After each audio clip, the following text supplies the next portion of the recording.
நம்முடைய ஆண்டவராகிய கர்த்தராகிய இயேசு கிறிஸ்துவின் நாமத்தினாலே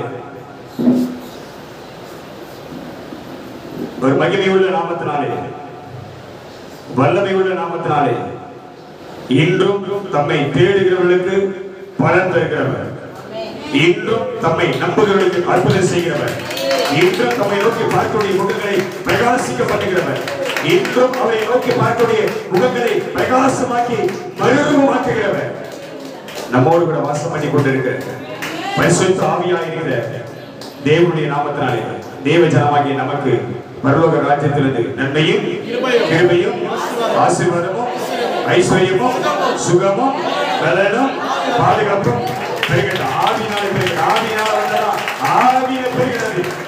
எதுல பெறுகிற ஆவியில பெறுகிறோம். எல்லா கைது சொல்ல ஆவியில பெறுகிறோம். மாமிசத்துல வராது, ஆவியில பெறுகிறோம் ஆசீர்வாதம். ஹalleluya ஹalleluya. முதல்ல ஆவிக்குரிய கண்களே உன்னுடைய விசுவாசம் பார், உன் எதிர்காலத்தை பாரு. ஒரு ஆவிக்குரிய கண்கள் என் வாழ்க்கையை பாரு. உன் வாழ்க்கை எதிர்காலத்தை பொறுத்து ஒரு பிளான் போடு. உன் வாழ்க்கை இப்படிதான் இருக்கணும், இப்படிப்பட்ட வாழ்க்கை நான் வாழணும், இப்படிப்பட்ட மேன்மையில வரணும், இப்படி உயர்ந்த இடத்துல வரணும். என் வாழ்க்கையை நான் கட்டி அதை மேன்மையா வச்சுக்க. முதல்ல உனக்கு ஞானம் வரணும், அந்த வெளி தெளிவு வரணும் உனக்கு.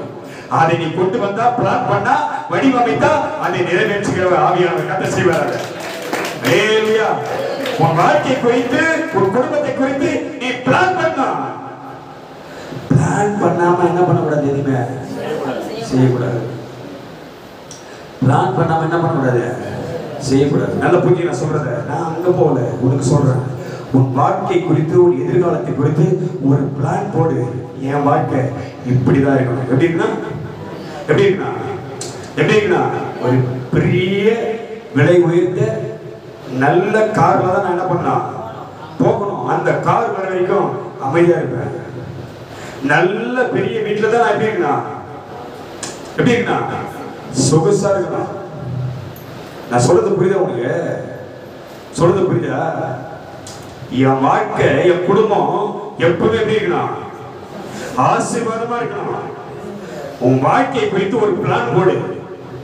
அந்த பிளானை எப்படி நீ முடிவு பண்றியோ, எப்படி என்ன நீ நினைக்கிறியோ, எப்படி சிந்திக்கிறியோ, உன் எதிர்காலம் எப்படி இருக்கணுமோ, உன் தலைமுறை எப்படி இருக்கணுமோ, அதை முதல்ல நீ முடிவு பண்ணி எங்க கொண்டு வந்து சொல்லு. யார்கிட்ட சொல்லு? யார்கிட்ட சொல்லு? அவர்கிட்ட நீ கொண்டு வந்துட்டீங்கன்னா, எனக்கு எப்படி இதை சொல்றேன் இப்ப பாரு, ஆவிய ஞாபகப்படுத்துற பாரு. எங்க ஐயா அவர் வீட்டு செவுத்துல ஆவிய ஞாபகப்படுத்துற செவுத்துல எல்லா நாட்டு கொடியும் என்ன பண்ணிக்கிறான், வளர்ச்சியை பாரு. சொல்றத புரிஞ்சுக்கோ. நீ என்ன திட்டம் எடுக்கிறாயோ அது உன் வாழ்க்கையில கத்த நிறைவேற்றுவாரு. ஹalleluya. நான் கூட ஒரு திட்டம் வச்சுட்டு இருக்கிறேன். 127 கோடி கூட்டாருன்னா, 27 கோடி கூட்டாருன்னா, இது லைவ்ல போகுது, போட்டோம். 27 கோடி கூட்டாருன்னா இன்கம் டாக்ஸ் கட்டிடுறான், பிரச்சனை கிடையாது. ஆமா, என்ன சொல்றேன், இன்கம் டாக்ஸ் என்ன பண்ணிடுறேன், கட்டிடுறேன், பிரச்சனை கிடையாது. கத்த தருவாரு. நேற்று ஒரு தரிசனத்தை பார்த்தேன். கத்த சொல்றாரு, தூங்கி எழுந்திருக்கிறேன், நான் தூங்கி எழுந்திருக்கிறேன், 2 பை நிறைய பணம் கைது கட்ட முடியாது. வெரி சூன் கத்த செய்யறாரு. ஹalleluya. 2 நான் படுத்திருக்கிற பக்கத்துல 2 பெரிய பெரிய சூட்கேஸ். என்ன சொன்னார், நீ கேட்டல 27 கோடி அது இருக்குது பாரு. கத்த சொல்றாரு, நல்லா கைது கட்ட முடியாது. பதிலே இருக்கு வந்துரும். ஹalleluya. நான் என்ன என்னுடைய பிளான்னா, இங்க அழகா ரூமை போட்டு அது பைக் பார்க்கிங் விட்டு முதல் மாடியில சபையை வச்சுட்டு இப்படி ஒரு பிளான் போட்டுக்கிறேன். அந்த யார் திட்டத்தை யார் செய்வாரு, நிறைவேற்றுவாரு. திட்டத்தை யார் பிளான் போட்டாச்சு, பிளான கை அவர்கிட்ட சொல்லியாச்சு, அதை யார் நிறைவேற்றுவாரு, அவர் நிறைவேற்றுவார். ஹalleluya ஹalleluya. யாரும் இதுல தலையிட முடியாது. இது யாருக்கு பலி செலுத்துற இடம், கர்த்தருக்கு பலி செலுத்துற இடம். அதை வாங்கணும்னு விலையை அதிகமா கூட கொடுத்து கூட வந்தா கூட என்ன பண்ணாரு, கர்த்தர் என்ன பண்ணிட்டு ஓடுற நச்சு விட்டுருவாரு, கிட்ட விட மாட்டாரு. அதே ஹalleluya. அவர் சொன்ன மோசே மலை மேல ஏறி நின்றாரு. 40 நாளுக்கு தேவசபையில் இருக்கிறாரு. இஸ்ரவேல் ஜனங்க என்ன பண்ணாங்க, அந்த மலை கிட்ட வந்தாங்க.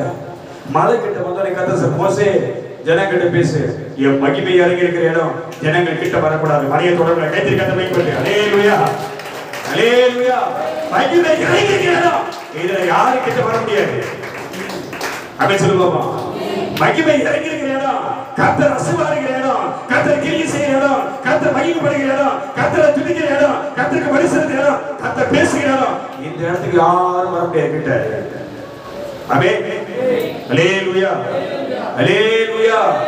வாழ்க்கை குறித்து, எதிர்காலத்தை குறித்து ஒரு பிளான் பண்ணி யார் கிட்ட கூட? கர்த்தர் கிட்ட கூட. செவுத்தெல்லாம் பல நாட்டு கொடிகளை வரைஞ்சி அந்த கொடி மேல கை வச்சு, இந்த நாடுகளுக்கு நான் போயிட்டு வந்ததுக்காக ஸ்தோத்திரம், இந்த நாடுகளுக்கு நான் போயிட்டு வந்ததுக்காக ஸ்தோத்திரம் சொல்லி சொல்லி சொல்லி 128 நாடுகளுக்கு கர்த்தர் கொண்டு போயிட்டார். கேட்டு கர்த்தர் போயிட்டார். எப்படி நடக்குது? முதல்லயே பிளான் பண்ணணும். எதுல பிளான் பண்ணா? எதுல பிளான் பண்ணா? எதுல பிளான் பண்ண சொல்லு? எதுல பிளான் பண்ணணும்? ஆவியில. எதுல பிளான் பண்ணா? ஆவியில பிளான் பண்ணாதான் வாழ்க்கையே நடக்கும். சும்மா மாமிசத்தை நான் செஞ்சிருவேன், நடக்காது. நான் செஞ்சிருவேன், நான் கைட்டிடுவேன், நான் முடிச்சிருவேன், இதெல்லாம் முடியாது. எது நடக்கணும்? முதல்ல ஆவியில வரணும். நீ ஆவியில தெளிவாகணும், ஆவியில நீ வளரணும். ஆவியில வளர்த்தாதான் நீ என்ன சொல்றியோ அது கர்த்தர் செய்வார். அல்லேலூயா. எடுத்து வாசி, யோவான் 6:63 எடுத்து வாசி. எடுத்து வாசி. 6:63 எடுத்து வாசி. ரெண்டு மேலங்க ரெண்டு வார்த்தை மட்டும் படி. ஆவியே உயிர்ப்பிக்கிறது. அல்லேலூயா. எதுதான் உயிர்ப்பிக்கும்? ஆவிதான் உன்னை உயிர்ப்பிக்கும். ஆமென் சொல்லுவோம். அல்லேலூயா. நல்லா கவனி. எது உன்னை உயிர்ப்பிக்கும்? 5 நிமிஷத்துல முடிச்சிடறேன். ஆவிதான் உன்னை என்ன பண்ணா? உன்னை உயிர்ப்பிக்கும். ஆவியே உயிர்ப்பிக்க. உயிர்ப்பிக்க. ஆவிதான் உயிர்ப்பிக்கிறது. என்ன அர்த்தம்? என்ன அர்த்தம்? ஆவிதான் உன்னை வாழ வைக்கும். ஆவியில கொண்டு வருகிற திட்டம் தான் உன்னுடைய வாழ்க்கையில ஜெயத்தை கொடுக்கும். ஆவியில எடுக்கிற முடிவுதான் உன் வாழ்க்கையில சரியா வரும். ஆமென் சொல்லுவோம். அல்லேலூயா, அல்லேலூயா. ஆவிக்குள்ள என்ன நினைக்கிறியோ அதை கர்த்தர் நிறைவேற்றுவா. ஆமென். நல்லா புரிஞ்சுக்கணும். நல்லா புரிஞ்சுக்க, தெளிவா புரிஞ்சுக்க. கொஞ்சம் நீ வளர்றதுக்காக, ஒரு வாழ்க்கை மாறுவதற்காக ஆவியானவர் உனக்கு இந்த சத்தியத்தை நீங்க கொண்டு வந்திருக்கிறாரு. ஆமென். அல்லேலூயா. இது பல பேருக்குலாம் கிடையாது, உனக்கு தான் கர்த்தர் கொண்டு வந்திருக்கிறாரு. ஆமென் சொல்லுவோம். ஆவியே உயிர்ப்பிக்கிறது. மாமிசமானது ஒன்றுக்கு உதவாது. கைதி கர்த்தர் சொந்த பண்ணு. அப்ப எது முக்கியம்? எது முக்கியம்? இந்த மாமிசம் ஒண்ணுக்கு உதவாது. நான் போயிடுவேன், நான் கைட்டிடுவேன், நான் 1 2 ஆக்குவேன், 4 8 ஆக்குவேன், 8 16 ஆக்க முடியாது, முடியாது. அல்லேலூயா, அல்லேலூயா. நாளைக்கு வந்துருவேன் அப்படின்னு நைட் அவருக்கு ஜுரம் வந்துடும். புரிஞ்சுக்கியா? நாளைக்கு வந்துடுறேன் அவன் சொல்லுவான். நாளைக்கு வந்துருப்பான்.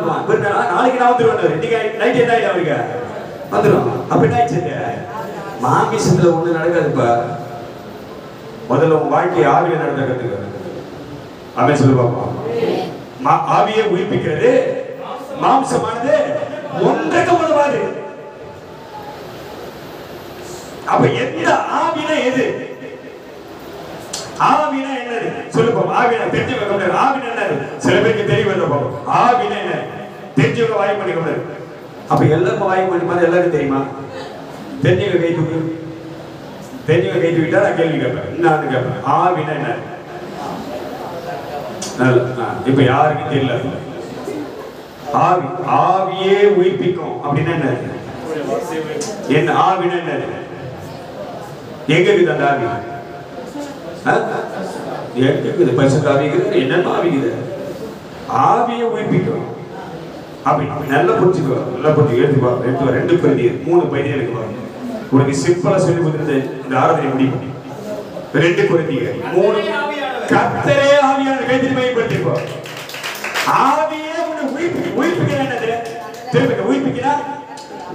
ஆவிதான் உன் வாழ்க்கையிலே உன்னை வளர்ச்சி பாதையை கொண்டு வரும். ஆவிதான் உன்னை உயர்த்தும். ஆவிதான் உன் வாழ்க்கையில நிம்மதியை கொடுக்கும். ஆவிதான் உன் வாழ்க்கையில ஆசீர்வாதத்தை கொண்டு வரும். ஆவிதான் உனக்குள்ள பலத்தை கொண்டு வரும். ஆவிதான் உனக்குள்ள சமாதானத்தை கொண்டு வரும். அல்லேலூயா, அல்லேலூயா. கர்த்தரே ஆவியானவர். ஆமென். ஆவியானவர் யாரு? ஆவினா யாரு? ஆவினா யாரு? யாராவது கேட்ட போய் சொல்லுங்க, ஆவி ஆவி ஆவி என்னன்னு கேட்டா சொல்லுவேன், ஆவிதான் கர்த்தர் சொல்லுவியா? அல்லேலூயா. கர்த்தரே ஆவியானவர். கர்த்தருடைய ஆவி எங்கேயோ அங்கதான் விடுதலை. அல்லேலூயா. இப்ப இந்த ஆவியே இல்லனா, இனி மாமிசத்துல வாழ்க்கை நடத்தினா, மாமிசத்துப்படி நடந்தா, மாமிசத்துப்படி பேசினா, மாமிசத்துப்படி கிரியை செய்தா, அங்கே கர்த்தர் இருக்க மாட்டாரு. அமே சொல்லுவோம். அல்லேலூயா. கர்த்தரே ஆவியானவர். கர்த்தருடைய ஆவி எங்கேயோ அங்கதான் விடுதலை. ஏன் விடுதலை இல்ல? யார் இல்ல கூட? யார் இல்ல கூட? யார் கூட இல்ல? ஆவியானவர் கூட இல்ல. அதனாலதான் விடுதலை இல்ல, அதனாலதான் சமாதானம் இல்ல, அதனாலதான் நிம்மதி இல்ல, அதனாலதான் குழப்பம், அதனாலதான் வேதனை, அதனாலதான் பிரச்சனை. முதல் வீட்டுக்குள்ள யார் இருக்கணும்? யார் இருக்கணும்? வீட்டுக்குள்ள உள்ள நுழையும் போதே ஒரு தெய்வீக பிரசன்னத்தை பார்க்கணும். ஆமென். அப்படி பார்க்கணும்னா வீடு என்ன வீடா இருக்கணும்? சொல்லிட்டு உங்க வீடு என்ன வீடா இருக்கணும்? ஜெபம் வீடா இருக்கணும். கைத்தறி கதை சொல்லுங்க. வீடு எப்படி வீடா இருக்கணும்? ஜெபிக்கிற வீடா இருக்கணும். கர்த்தரை தேடுகிற வீடா இருக்கணும். கர்த்தருக்கு பயப்படுகிற வீடா இருக்கணும். அந்த வீட்டுக்குள்ள போய் நின்று சும்மா நின்னாலே ஆவியானவர் மகிமையா இறங்குவாரு. அல்லேலூயா. ஒண்ணு இல்ல, நான் சொல்றத சும்மா புரிஞ்சுக்க. ராணி அம்மா வீட்டுக்குள்ள போய் அவங்க வீட்டெல்லாம் பெருக்கிட்டு அவங்க வச்சிருக்காங்க. உள்ள வீட்டுக்குள்ள அவங்க வீட்டு தான் ஜெபம் பண்ண போனோம். அவங்க சொன்னா இந்த வீட்டுக்கு போனாங்க, இந்த வீட்டுல வச்சு போனாங்க. அந்த வீட்டுக்குள்ள உள்ள போனவனே ஆவியானவர் மகிமையா இறங்கினாரு. அது எப்படி தெரியல, ஒரு மகிமையா இறங்கினாரு. ஏன் என்ன நடக்குதுங்க? என்ன நடக்குது? விசுவாசம் பிளஸ் ஜெபம். ஆவியானவர் ஆசைப்படுறாரு. ஆமென். அநேகர் பேர் வீட்டுக்குள்ள விசுவாசம் கிடையாது. விசுவாசம் இல்லாதனால ஜெபம் கிடையாது. ஜெபம் இல்லாதனால ஆவியானவர் கிடையாது. அல்லேலூயா. அல்லேலூயா. அல்லேலூயா. வீடு என்ன வீடா இருக்குனா? வீடு என்ன வீடா இருக்குனா? ஜெப வீடா இருக்குதா? ஜெபிக்கிற வீட்ல இன்னும் சில பேர் வீட்டுல சீரியல் ஓடிட்டு தான் இருக்குது. நீ என்ன கேட்டு டிவி பார்க்க, நானும் டிவி பார்ப்பேன். அதெல்லாம் டிவி பார்க்காம நீ டிவி நீங்க டிவி பார்த்து நியூஸ் பார்த்துருந்த, அதெல்லாம் தப்பு கிடையாது. நாம என்ன வாழ்க்கை குச்சி கொடுத்தோம் இயேசு பேச நம்ம இல்லையே. டிவி பார்க்காதெல்லாம் பேச போனா அதெல்லாம் சும்மா போயிடுச்சு. டிவி பார்க்காதட்டு இவர் ப்ரோக்ராம் எதுல போட்டு பேரு, ஆனா பிரசங்க என்ன போடுவாரு? டிவி பார்க்காத வரு. ஆனா இவர் பேசுறதுல எதுல வரும்? டிவில வரும். அப்ப டிவி பார்க்க கூடாதா? அப்ப இவர் போய் பேசுறாரா உங்களை பேசுறாரா? நல்லா புரிஞ்சுக்கணும். நம்ம பேசுனாரா? அப்ப எது என்ன பண்ணும்? இவர் ப்ரோக்ராம் எதுல வருது? எல்லாம் டிவில வருது. அப்ப டிவியை பார்க்க கூடாதா? யாரையும் பார்க்க கூடாது. எப்படி பார்ப்பாங்க அப்ப டிவி? ஏன் போய் பேசுறாரு? அல்லேலூயா. உன் வீடு என்ன வீடா இருக்கணும்? உன் ஜெப வீடா இருக்கணும். நல்லா புரிஞ்சுக்கோ. உன் வீட்டுக்குள்ள அனல் எப்பவுமே இருக்கணும். எது இருக்கணும்? அனல் இருக்கணும் வீட்டுக்குள்ள. அனல் என்னது? அபிஷேகம். அப்படி சொல்லுவாங்க. என்ன இருக்குன்னா? என்ன இருக்குன்னா? அப்ப கர்த்தரே ஆவியானவர். கர்த்தருடைய ஆவி எங்கேயோ எதுக்கு ஒண்ணு அபிஷேகம் பண்றாரு? எதுக்கு உங்களுக்கு ஆவி வேணும்னா எடுத்து பாஸ். 1 சாமுவேல் 10:6 எடுத்து பாஸ். 2-3 வசனத்துல முடிக்க போறோம். 1 சாமுவேல் 10ஆம் அதிகாரம் 6ஆம் வசனம் எடுத்து பாஸ். சீக்கிரம். இந்த அபிஷேக ஆராதனைக்கு சில பேர் வர மாட்டாங்கல்ல. வந்த உனக்கு கர்த்தர் சொல்றாரு எடுத்து வாசி 10:6. அப்பொழுது கர்த்தருடைய ஆவி உன்மேல் இறங்குவார். எப்ப இறங்குவாரு? வசனப்படி. அப்பொழுது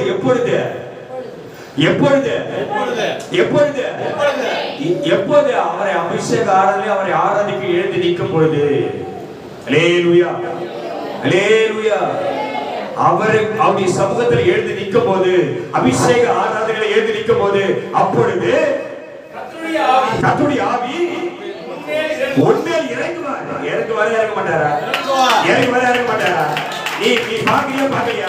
நீ உணரலையா? உனக்கு நடக்கலையா? உண்மையில ஆவியில இறங்குறாரு இல்லையா? அல்லேலூயா. அல்லேலூயா.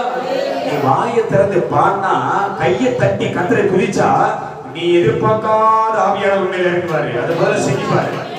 வாயை திறக்கணும். முதல்ல வாயை திறக்கலாம் அற்புதம் நடக்காது.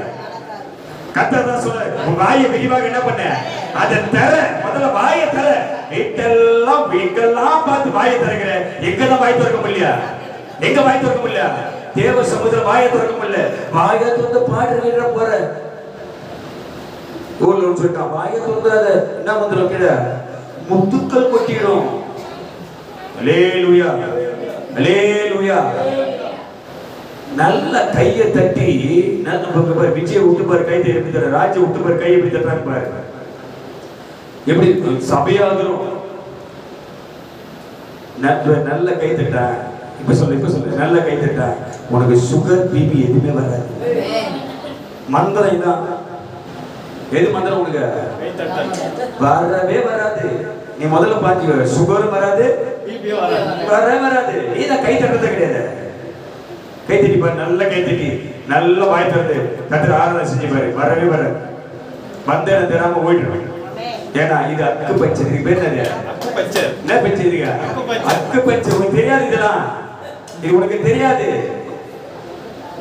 அக்கு பச்சை இது. நீ தட்டி தட்டி பாரு, ரத்த ஓட்டம் எப்படி போய் வருதுன்னு பாரு. நான் புரிஞ்சுக்க முதல்ல. அதனாலதான் கையை தட்ட சொல்றாங்க. 1 சாமுவேல் 16 திரும்ப படி. அப்பொழுது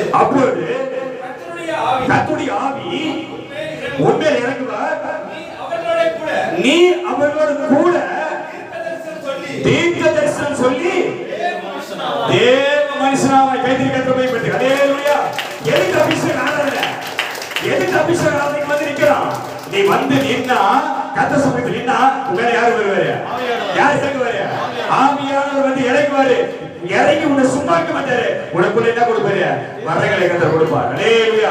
அந்நிய பாஷை வரத்தை கொடுப்பாரு, தீர்க்க தரிசன வரத்தை கொடுப்பாரு, உனக்கு மறைபொருளை கர்த்தர் வெளிப்படுத்துவாரு. அதுக்கு தான் அபிஷேக ஆராதனை. ஆமென். நீ அவளோடு கூட சொல்லி சொல்லுவ. என்ன மனுஷனாயிருவீங்க? என்ன மனுஷனாயிருவ? இந்த மனுஷன் கிடையாது, நீ வேற மனுஷனா. கர்த்தர் ஒளிவு மலையில ஏறினாரு, கூட 2 பேர் ஏறினாங்க. யார் ஏறினது? 2 பேரு, யோவானும் பேதுருவும் இவரு கூடவே போனாங்க. ஒளிவு மலையில ஏறினாங்க. ஒளிவு மலையில போய் அங்க நிக்க சொல்லிட்டு இயேசு தனியா போய் என்ன பண்ணாரு? ஜெபம் பண்ணாரு. ஜெபம் பண்ணும் போது என்னாச்சு? என்ன நடந்தது? என்ன நடந்துச்சு தெரியாது உனக்கு. கதை வானம் திறக்கப்பட்டது. அல்லேலூயா, அல்லேலூயா. ரகசியத்தை புரிஞ்சுக்கோ. நீ தனித்து ஜெபம் பண்ணா வானம் உனக்காக திறக்கப்படும். புரிஞ்சுக்க ரகசியத்தை. அல்லேலூயா. நீ தனி, அதுதான் உன்னை தனியா ராத்திரில ஜெபம் பண்ண சொல்றேன். ராத்திரில தான் உன்னை ஜெபம் பண்ண சொல்றது. நீ ஜெபம் பண்ணா வானம் திறக்கப்படும். ஆமென். அல்லேலூயா. வானம் திறந்தது. எலியாவும் மோசேயும் கரையேறி வந்தாங்க. ஆமென். அல்லேலூயா. இயேசுவின் முகம் எப்படி மாறிச்சு? பிரகாசமா மாறி இருந்தது. மறுரூபம் ஆயிடுச்சு. அந்த முகம் இல்ல, மலை ஏறும் போது இருந்த முகம் கிடையாது. ஏறி ஜெபம் பண்ண உடனே இயேசுவின் முகம் எப்படி ஆயிடுச்சு? வேற மாதிரி ஆயிடுச்சு. முகத்தை பார்க்க முடியல. மோசே கூட பேதுரு யோவான் வந்து நிக்க சொல்றாங்க. ஆண்டவரே, எலியா நிக்கிறாரு, மோசே நிக்கிறாரு, இங்கே 3 கூடாரம் இங்கே போடுவோம். மோசைக்கு ஒரு கூடாரம், உமக்கு ஒரு கூடாரம், எலியாவுக்கு ஒரு கூடாரம் போட்டு இங்கே தங்குவோம் அப்படின்னு சொல்றாங்க. இங்கே மேலாம் போக கூடாது, அங்கே இருக்கும் சொல்றாங்க. அல்லேலூயா. அப்பதான் மேகத்துல இருந்து ஒரு சத்தம் கேக்குது, இவர் என்னுடைய நேசகுமாரன், இவர் மேல் நான் பிரியமா இருக்கிறேன். கையெழுத்து கர்த்தர் சொல்றாங்க. அல்லேலூயா. நீ எப்ப மலை மேல ஏறுவ? இந்த செய்தி வேற. நீ எப்ப மலை மேல ஏறுவ? மலைன்னா என்னது? பழனி மலை, குறைப்பேட்ட மலையா? என்ன மலை? மலைன்னா என்னது? அண்ணாமலையா? என்ன மலை? ஜெபமலை. என்ன மலை? நீ ஜெபத்தை எப்ப பண்ணுவ? வீடு எப்ப ஜெப வீடா மாறும்? எப்ப மலை மேல ஏறுவ? வானம் உனக்காக திறக்கப்பட்டு உன் முகம் மறுரூபமாக இருக்கும். ஆமென். அல்லேலூயா. ஜெபம் என்கிற மலையினை ஏறுபொழுது, ஜெப தூபம் ஏறுபொழுது வானம் திறக்கப்பட்டு ஆவியானவர் இறங்குவார். உன் முகம் நீ பழைய அந்த மனுஷன்ல வேற மனுஷனா மாறிடுவ. எப்படி மனுஷனா மாறிடுவ? இவனை பார்த்தா எனக்கு பாப்பாங்க, இவன் முகம் என்ன மாதிரியா இருக்குது, முகம் பிரகாசமா இருக்குது. அல்லேலூயா. இயேசு கிறிஸ்துவின் முகத்துல பிரகாசத்தை பார்த்தாங்க 2 பேர், ஆச்சரியப்பட்டு நின்றார்கள். ஆமென். எதுக்கு அபிஷேக ஆராதனை? எதுக்கு? இப்ப சொல்லு, நான் கதையை சொல்லுகிறேன். அபிஷேக ஆராதனை எதுக்கு? இப்பதான் சொன்னேன். அபிஷேக ஆராதனை எதுக்கு? அபிஷேக ஆராதனை எதுக்கு? நீ அபிஷேக ஆராதனை நிற்கும் போது உண்மையில யார் வருவாரு? ஆவியானவர் வருவார். வந்தார்னா நீ என்ன பண்ணுவ? நீ தீர்க்க தரிசனம் சொல்லுவ. நீ மந்திர பட்ட கிட்ட இப்ப திரும்ப ஞாபகப்படுத்தி உங்களுக்கு வசனத்தை ஏத்துவாசி போட்டு சொன்னவர்கள் பத்தாரு. அப்பொழுது கர்த்தருடைய ஆவி உண்மையில் இறங்குவார். நீ அவளோட கூட தீர்க்க தரிசனம் சொல்லுங்க. யாரோட கூட? இங்க யாரெல்லாம் அந்நிய பாஷையில பேசுறாங்களோ, யாரெல்லாம் தீர்க்க தரிசனம் பேசுறாங்களோ அந்த ஆவியும் யார் மேல வந்துறான்? யார் மேல வந்துறான்? தீர்க்க தரிசிகள் அங்க ஒண்ணா கூடி தீர்க்க தரிசனம் சொல்லிக்கிறாங்க. அந்த இடத்துல யார் வருது? யார் வருது? சவுல் வரான். ராஜா சவுல் வராரு. தீர்க்க தரிசிகள் அங்க நிக்கிறாங்க. சாமுவேல் நிக்கிறாங்க. அவங்க நிக்கும் போது சவுல் வராரு. சவுல் வந்த உடனே அங்க இருக்கிற ஆவி யார் மேல வந்துச்சு? சவுல் மேல வந்துச்சு. சவுல் என்ன பண்றான்? சவுல் தீர்க்க தரிசனம் பேசுறான். சுத்தி நிக்க ஜனங்கள் பார்த்தாரு. சவுலும் தீர்க்க தரிசனம் ஒருவனும் கைதிரிக்க தம்மை எங்க ஆவியா இருக்கிற அங்கே கட்டுமனை மறுரூபம் மாற்றுவாரு. ஆமென். ஹல்லேலூயா. ஹல்லேலூயா. புரிஞ்சுக்க முதல்ல அதுதான் அபிஷேகம் ஆராதனைவா. அதை விடாதுன்னு சொல்றோம். அதை விடாத. இங்க ஆவியானவர் இறங்கும் போது அந்நிய பாஷையை கர்த்தர் பேசும்போது தீர்க்க தரிசன கர்த்தர் பேசி வெளிப்படுத்தும் போது கர்த்தருடைய மகிமை இறங்கும் போது அந்த கூட்டத்துல நீ நின்னா உன் மேல யார் வருவாரு? உன் மேல யார் வருவாரு? வந்துவார். ஆவியானவர் வந்துவார் உன் மேல. எதுக்கு வர ஆவியானவர்? எடுத்து படி. இப்ப படிச்சுற எடுத்து படி. இப்போ யாத்திராகமம் 35:33 அவர்தான் முடிக்க போற. முடிச்சு யாத்திராகமம் 35:33 அவனுக்கு ஞானத்தையும் புத்தியையும். எதுக்கு இது உங்களுக்கு தர வர ஆவியானவர்? உனக்கு என்னத்தை கொடுக்க போறாரு? ஞானத்தையும் புத்தியையும் அறிவையும் அருளி அவன் சகலவித வேலைகளையும் செய்யும். எல்லாவித வேலைகளையும் செய்யும்படி தேவ ஆவியினாலே அவனை நிரப்பணும். ஹல்லேலூயா. ஹல்லேலூயா. எதுக்கு ஆவியானவர் மேல வராரு தெரியுமா? எதுக்கு வராரு? எதுக்கு வராரு? ஞானத்தையும் புத்தியையும் அறிவையும் உனக்கு கொடுக்க. இதுதான் உங்கள் ஆவியானவர் வராரு. ஆமென் சொல்லுங்க. ஆமென். ஹல்லேலூயா. அப்ப ஞானம் வந்துச்சுனா நீ சரியா நடப்ப. புத்தி வந்துச்சுனா சரியா நடப்ப. அது என்ன வரும்? அறிவு. ஞானம், அறிவு, புத்தி. இது மூணும் யார் தரணும்? அவர் தான் தரணும். ஏன்னா வேதம் சொல்லுது அவருக்குள் ஞானம், அறிவு, புத்தி இவைகள் ஆழம் அவருக்குள்ள இருக்கிறாங்க. நீதிமொழியில் அழகாக எழுதப்பட்டிருக்கிறது. அவருக்குள் ஞானம், அறிவு, புத்திகள் அது அடங்கி இருக்கிறாங்க. பொக்கிஷமா இருக்கிறாங்க. அப்ப அவர் உண்மையில இறங்கினா அந்த ஞானத்தையும் அந்த ஆவியையும் அந்த புத்தியையும் உனக்கு தருவார். வாழ்க்கை சிறப்பா இருக்கும். ஹல்லேலூயா. ஹல்லேலூயா. அதனாலதான் அபிஷேக ஆராதனைக்கு வரணும். இந்த அபிஷேகத்தை நின்னா ரெண்டு அங்க ஒருத்தர் இங்க ஒருத்தர் பக்கத்துல அபிஷேகத்தை நிரப்பும் போது அங்க நடுவுல நின்னா உண்மையில என்ன வரும்? அந்த அபிஷேகம் வரும். நீ வெக்கப்பட்டு நின்னா ஆவியானவர் என்ன பண்ணுவாரு? ஒதுக்கி போயிடு. பேக்ல போயிடுவாரு. வெளியே போயிடுவாரு. நீ வெக்கப்பட்டு நின்னா ஆவியானவர் என்ன ஆயிடுவாரு? ஐயோ இதுல நானும் அப்படி பண்றது அப்படி நீ வெக்கப்பட்டினா ஆவியானவர் என்ன பண்ணுவாரு? என்னை கனம் பண்ணவர்களை நான் என்னை கனமீனம் பண்ணினா அவர்கள் கனமீனம் அடைவார்கள். ஆவியில நிரம்புறத அற்புதமா பார்க்காத. அபிஷேகத்துல நிரம்புறத அற்புதமா பார்க்காத. ஆவியாளர் வந்துட்டா யாரும் சும்மா நிற்க முடியாது. ஹல்லேலூயா. ஆவியாளர் மேல இறங்கிட்டா யாரும் சும்மா நிற்க முடியாது. முதல்ல புரிஞ்சுக்கோ. அதுதான் அபிஷேகம். இந்த அபிஷேகத்தோடு இந்த ஆவியோடு நீங்கள் மணலாயிருங்கள். உங்கள் வீடு என்ன வீடா இருக்கணும்? வீடு எப்படின்னா வீட்டுக்குள்ள சனிக்கிழமை வர போறோம். வீட்டுகளுக்கு சனிக்கிழமை பிரேயர்லாம் கிடையாது. வீட்டுக்கு கிடையாது. இனிமேல் சனி வீடு சந்திப்பு தான். வீட்டுக்குள்ள வரும்போது வீடு எப்படின்னா உள்ள வரும்போதே ஜவாபி இருக்கனாங்க அனல் இருக்கணும். வீட்டுக்குள்ள வரும்போது அப்ப நீ என்ன பண்ணினா காலையில இருந்து என்ன பண்ணினா சாயந்தரம் அப்படியே வந்துருவாங்க. அதனால காலையில நீ என்ன பண்ணினா நீ எவ்வளவு நேரம் முட்டி போட்டு ஜெபம் பண்ணி தெரியாது. என்னமா முட்டி போட்டு நீ ஜெபம் பண்ணி வீட்டை என்ன பண்ணி வச்சிருக்க? நீ நெருப்பு விட்டு எரி விட்டுருக்கணும். உள்ள வந்து அந்த நெருப்புல வந்து நிற்கணும். ஆமென். ஹல்லேலூயா. செய். அதை முறைப்படுத்து. அந்த பழக்கத்துல கர்த்தர் உன்னோடு இருப்பார். ஹல்லேலூயா. கைதட்டி கர்த்தரை பயன்படுத்து.